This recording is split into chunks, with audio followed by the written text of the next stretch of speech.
Hey, I'm Nightwolf, and today I'm going to be drawing my new character, Isabella, for the SleekPanther Crew. Special thank you to Tyler for helping me come up with this character. From a young age, she was orphaned, kidnapped, and sold into slavery. She was saved later by the SleekPanther Crew, who raised her as her own. Her other crewmates, including Wolfgang and Marquet, it's French, helped her through most of the pain, but years later she still showed scars from her traumatic experience. Those usually came out in fights. When she would get into a heated fight or tough moment, the anger and pain she would express through fighting, making her a very dangerous opponent. She looks up to Wolfgang as her role model. And you can see that in her current outfit, although you can't see much of it from here yet. For this drawing, I chose to use more natural lines. I didn't use a whole lot of the ruler tool, which made it so that you can see a lot of me undoing and redoing the lines.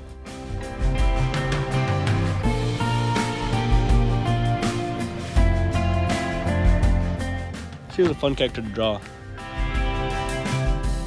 And she's got a fun personality. Most of the time she enjoys drinking and sparring with Wolfgang. She's got a personal connection with each of her crewmates, since they were who she was raised with, her friends and family. Since her own family had been gone for years.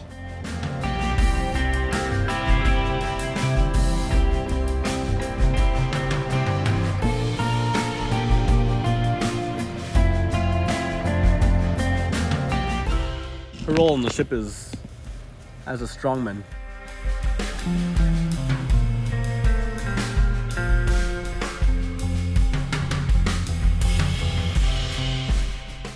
She's been trained to fight, which makes her a unique character since she's good with mace, as one of the only characters with mace.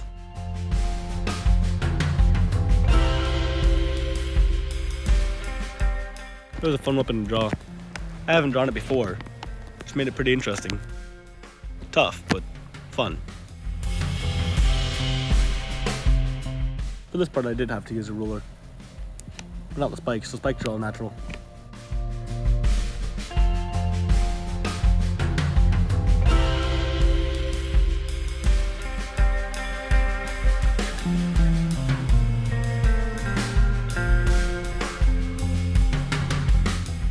There we go, shorten that one down a bit. Clearing some of the excess lines.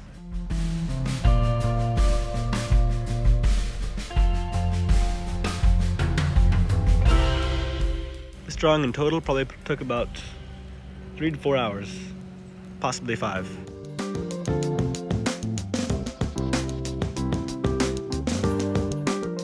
With these pants I had a tough time getting the proportions down, making them look natural enough and realistic. I didn't fully like the original drawing. The outline that I did was a bit off. Some of the outline was not exactly as I liked, and some of the proportions were wrong.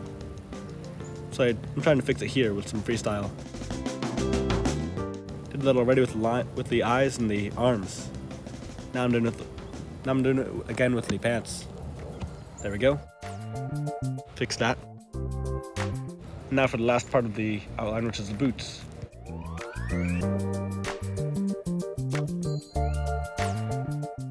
There we go.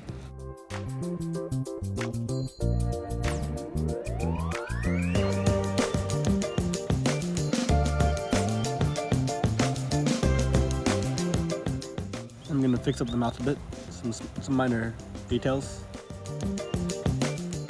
Adding the name, and setting in place the color scheme I want for the later picture. Fixing some other parts of it. These wrinkles, they cause some problems later. They make it look better, but it's tough. And here's the coloring. I picked out a color scheme before I actually started the coloring on the video. So you can see it going a lot faster now than it did during the drawing of Marquet, or Marquis. And yes, she has purple hair. It's not natural, not even ethos, but it does look good. And you can see the red armband similar to Wolfgang. Now you can start to see how her outfit is very similar to his.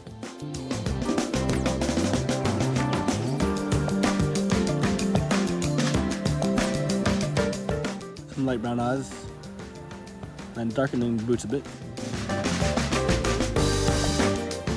And now we're going to start working on the shading.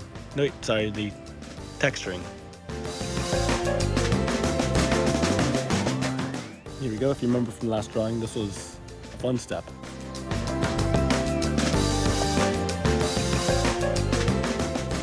Fixing the HSL so that it corresponds with the colors behind it. Now we work on the shading, starting with the face and the chest.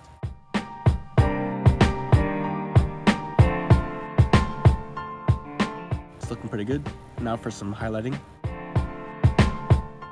I always like the shading part because it makes it look more realistic.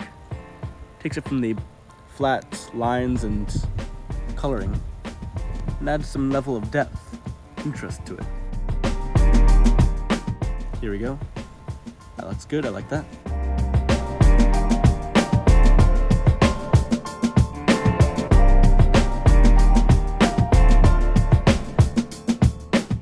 Again, you can't see much of what I'm doing when I take the excess away.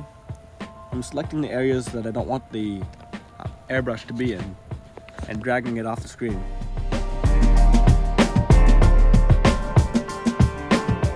There we go.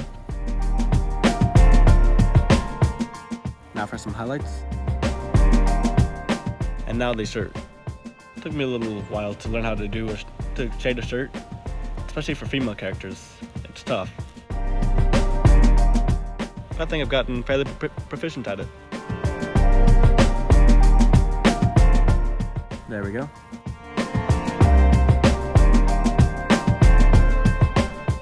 The mace was interesting to shade. You can't see it very well, but on the lighter metal parts, there's actually a hint of really, really faint green.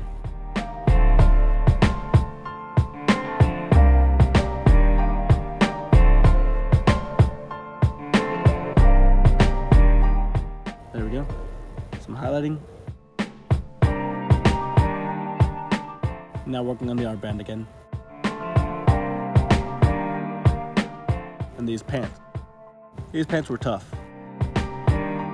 They don't have as much detail as some of the other characters' pants do, but I wanted to make it look realistic. Give the shading some depth, interest, and these wrinkles certainly made it a lot harder on me. Tried so many times to fix it and make it right. Eventually I just gave up, erased it.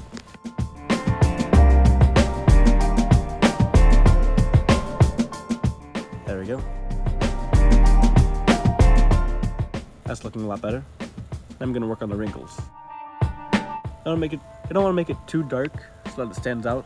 I don't want to make it just dark enough so that it hides the later highlights and looks good.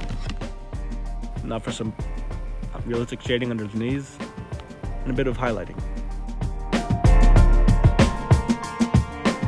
Can't see all the layers I'm working with, but I had to put some layers behind others in order to make some show up.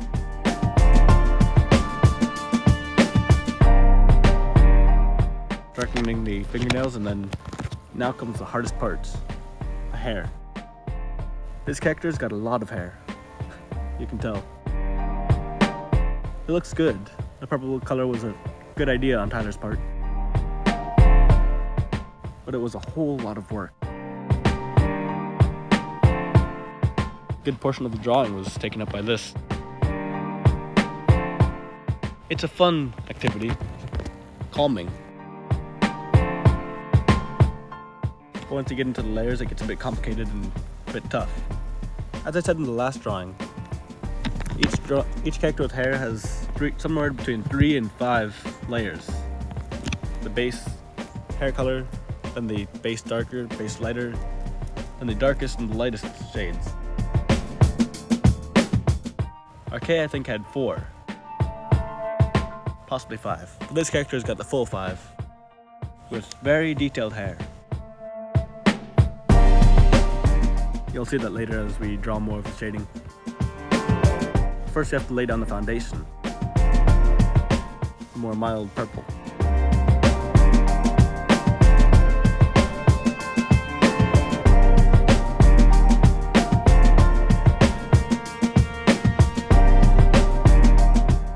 Now we're doing the base dark.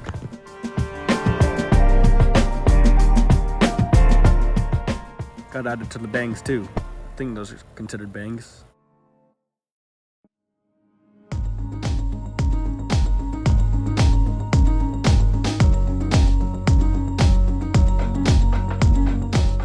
In this drawing, with her hair whipping around her and everything, you can really see how when she gets into a dramatic fight, she gives it her all. She puts all of her anger and pain into each fight. The sparring sessions with Wolfgang also help her a good bit to get out her anger. Although she would never do anything to hurt him.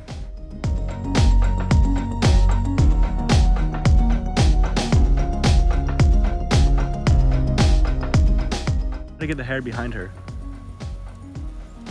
That's in her shadow.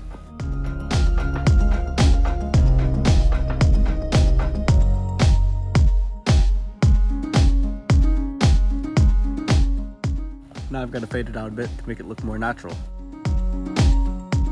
More like shading and less like cell shading.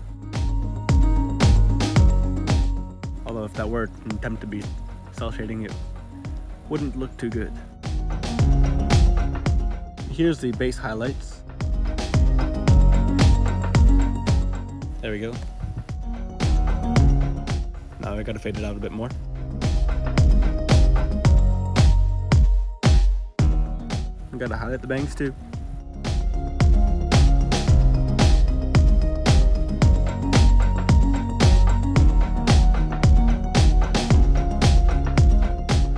And now for the darkest part. This one was a fun step, trying to decide just how much of the dark shade I want on the hair.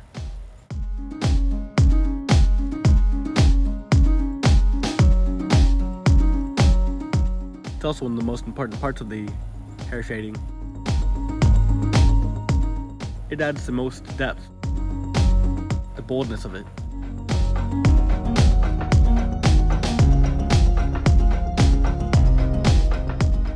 This step's got a lot of forgiveness as you draw. You can make your lines really any way you want, as long as they're mostly pointing in the same direction. And in the end, if you don't like it, you can just use the smudge eraser, which I've got here. You can see me using that throughout the video to kind of blend the lines a bit, make it look more natural. But in the end, this step, you can really do anything you want.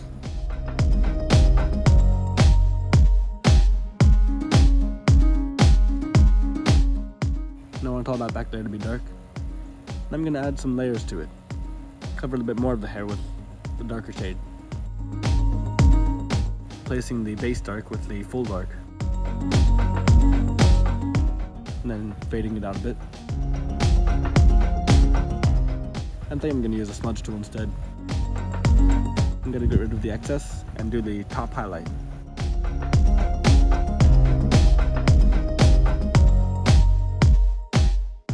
It never looks good until it's fully finished.